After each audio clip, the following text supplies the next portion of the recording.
Vamos dar continuidade hoje a mais um programa Biografia. E o nosso biografado é Caibar de Souza Schuttel. Caibar nasceu na antiga capital do Brasil, na cidade do Rio de Janeiro, no dia 22 de setembro de 1868, século XIX, portanto. E foi uma criança muito querida pelos seus pais, mas, aos 9 anos de idade, Caibar ficou órfão. Seu genitor partiu para o plano espiritual. Imaginem o que é uma criança de 9 anos de idade ficar sem a presença paterna. Porém, 6 meses depois, Caibar perde a sua mãezinha. Uma vida de lutas, evidentemente.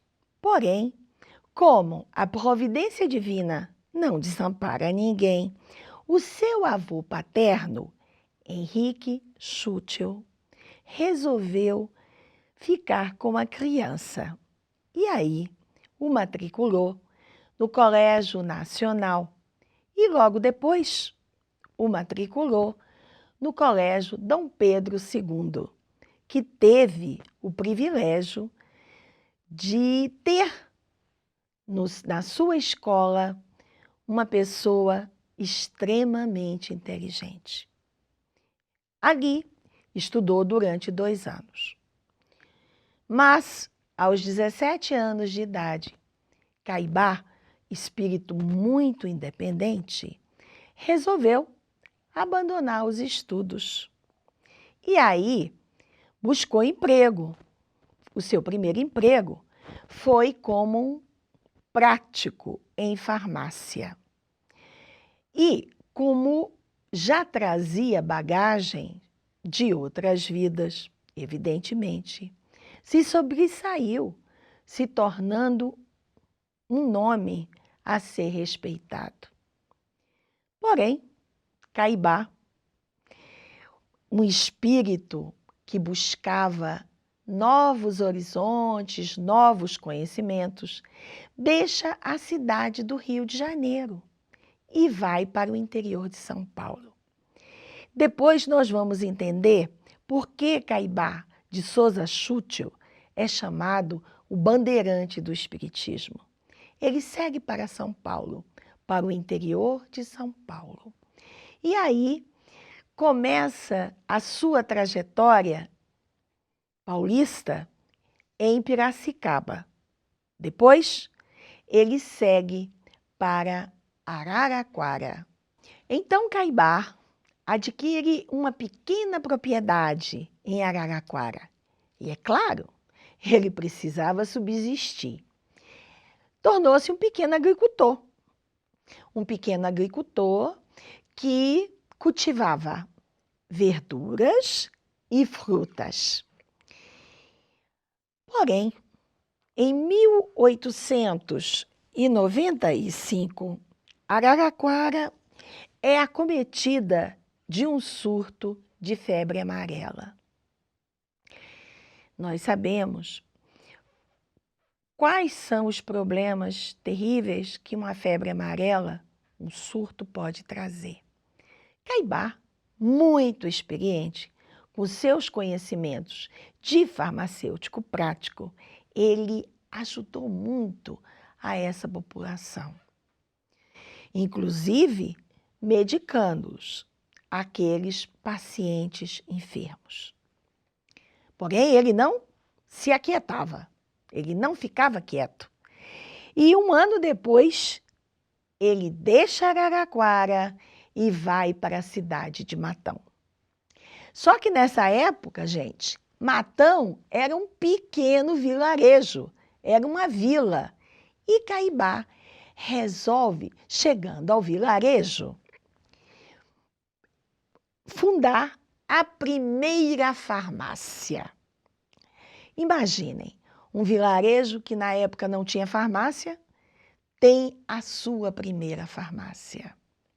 Caibar torna-se bastante conhecido e começa a ter sonhos com os seus genitores falecidos. Aí ele procura o padre, mas o padre não dá respostas satisfatórias para ele.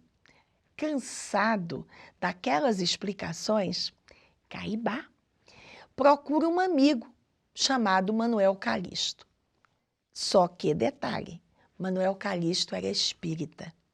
Embora não fosse um profundo conhecedor da doutrina espírita, ele começa a falar dos fundamentos doutrinários. E aí, Caibá começa a se interessar pela doutrina espírita. Imaginem que na primeira reunião mediúnica que Caibá assiste, ele recebe uma mensagem que o deixa profundamente impressionado. E vocês sabem qual foi o espírito que, através da comunicação, fala? O espírito de Dom Pedro II. Bem, interessado, procurando cada vez mais estudar, Caibá, nessa época, gente, ele enveredou, antes de começar no espiritismo, vamos retroceder um pouquinho, Caibá, por ser extremamente inteligente, carismático, humilde, sábio, Caibá enveredou pela política. Matão, como nós falamos, era um pequeno vilarejo.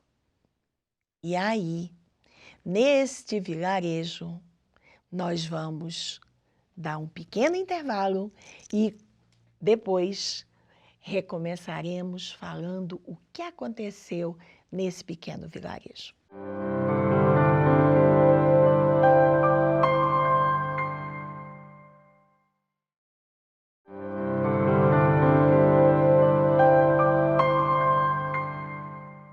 Estamos retornando para mais um bloco, falando sobre o nosso biografado, Caibá de Souza Schuttel. Como nós vimos anteriormente, Caibá saiu de Araraquara, depois daquele surto de febre amarela, no qual os habitantes de lá haviam sido acometidos, e aí ele resolveu ir para Matão. Matão era um pequeno vilarejo, ali ele fundou a sua farmácia. E é claro, gente, um espírito altamente inteligente, carismático, dotado de grande humildade, embora fosse franzino com o seu bigodinho, naquela época, século XIX, a maior parte dos homens usavam aquele bigode, né? Então, Caibá, ele foi ajudando a cidade a crescer, que não era cidade, era uma simples vila. Mas, graças aos esforços de Caibá, aquele vilarejo foi elevado a município de Araraquara, e mais adiante foi emancipado. E o que acontece? Caibá é eleito, indicado para ser o primeiro prefeito de Matão. Mandato que ele exerceu por 2 vezes. Extremamente honesto, trabalhador. Vocês imaginam que Caibá, com seus próprios recursos, construiu a Câmara Municipal daquela cidade. Então, Matão deve muito a esse pioneiro. Então, vocês estão lembrados que nós falamos que Caibá estava tendo muitos sonhos com seus pais falecidos e que não encontrava explicação através do padre. Procurou Manuel Calixto, ali recebeu a mensagem mediúnica do espírito de Dom Pedro II. Como o seu objetivo não era a política, Caibá, a exemplo de Dr. Bezerra de Menezes, também abandona a política e fica se dedicando à sua farmácia. Mas, como era uma época em que precisava se estudar muito, né? Imaginem, 1896, Matão passou a ser uma cidade em 1898, era pouco tempo da codificação da doutrina espírita. E seu amigo, Manuel Calixto, não conhecia muito o espiritismo. Aí o nosso Caibá resolve estudar e ele se torna um profundo conhecedor da doutrina espírita. E aí ele pensa, ora, essa cidade não tem centro espírita, por que não fundar uma casa espírita?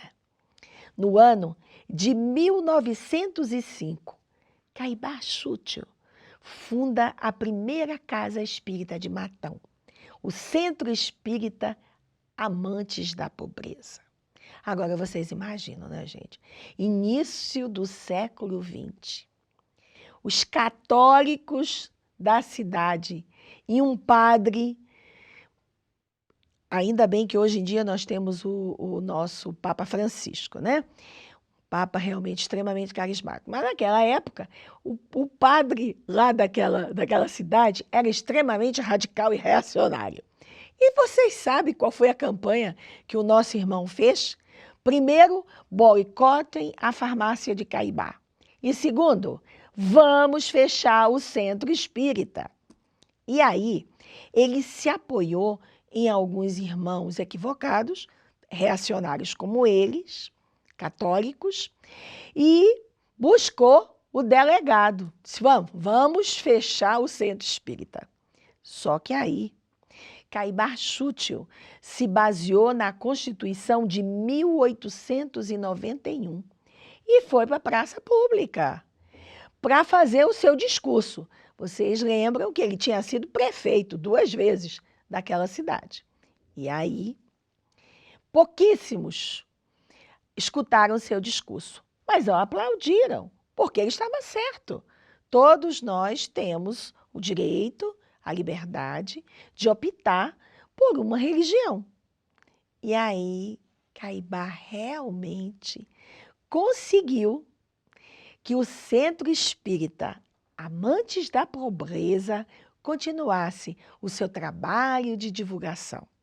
Gente, Caibá foi um filantropo, porque na sua farmácia, quando as pessoas estavam enfermas, ele aviava receitas devido aos seus conhecimentos farmacêuticos, de farmacêutico prático.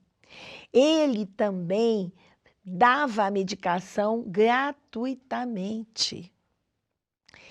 Mas aí ele era infatigável.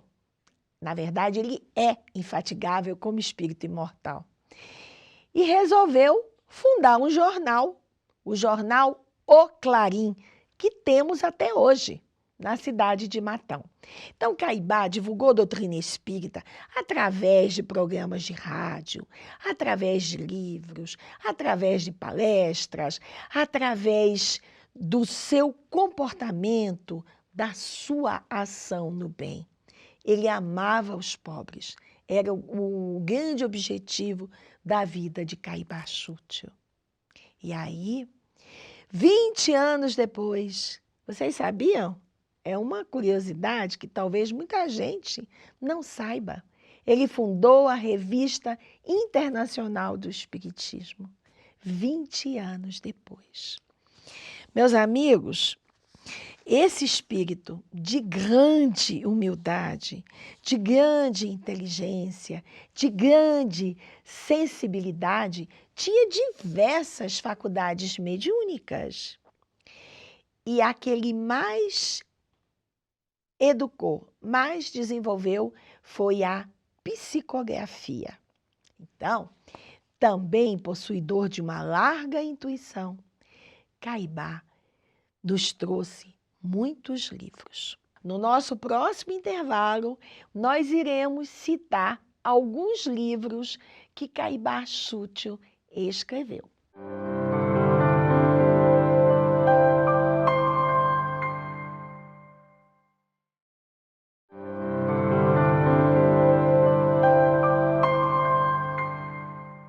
Pessoal, vamos continuar falando sobre o nosso biografado Caibar de Souza Chútil.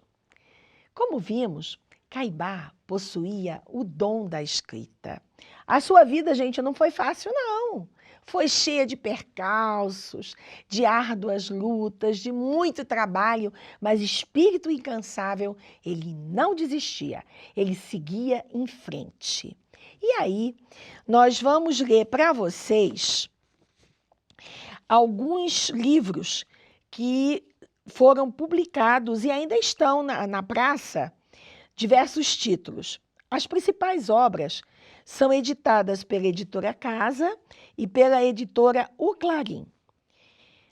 Pela ordem: Espiritismo e Protestantismo, Histeria e Fenômenos Psíquicos, O Diabo e a Igreja, Espiritismo para Crianças, Interpretação Sintética do Apocalipse, Médiuns e Mediunidades, Gênese da Alma, Materialismo e Espiritismo, Fatos Espíritas e as Forças X, Parábolas e Ensinos de Jesus. Gente, esse aqui é o meu favorito. Eu amo esse livro de Caibar.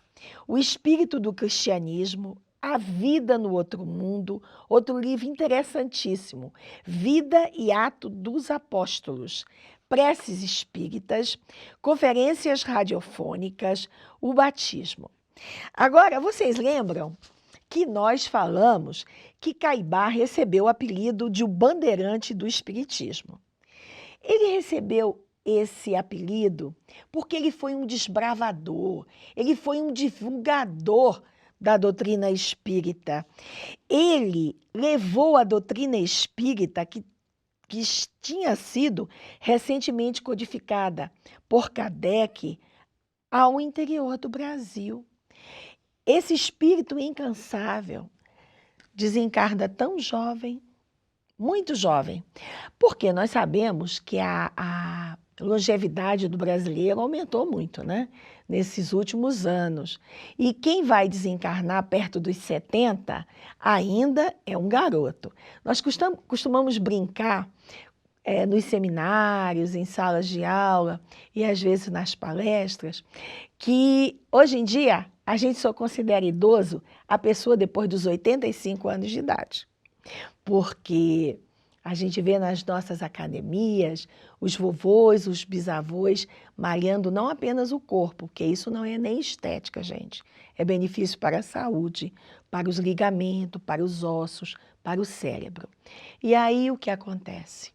Nosso amigo, depois de uma vida extremamente trabalhosa, Caibar vai desencarnar naquela cidade que ele ajudou a crescer, naquela cidade que era um pequeno vilarejo quando ali ele chegou, que fundou a sua farmácia, que batalhou lá com os católicos reacionários que existiam na época, que fundou o primeiro centro espírita de Matão, Amantes da Pobreza. E como ele desencarna? Olha só a semelhança que existe com o nosso codificador. Ele desencarna de um aneurisma, o aneurisma cerebral, no dia 30 de janeiro de 1938, às 4h15 da tarde. Esse companheiro tem um rompimento de uma artéria no cérebro e vai a óbito. Só que há um detalhe bem importante. Nessa mesma noite, na reunião mediúnica, Caibar se comunica. Comunica-se e pede para Urbano Xavier que coloque na sua lápide a seguinte frase: vivi, vivo e viverei, porque sou imortal. A semelhança de Sansão, que é relatado como um amigo de Kardec da Sociedade Parisiense de Estudos Espíritas, lá no Céu e Inferno.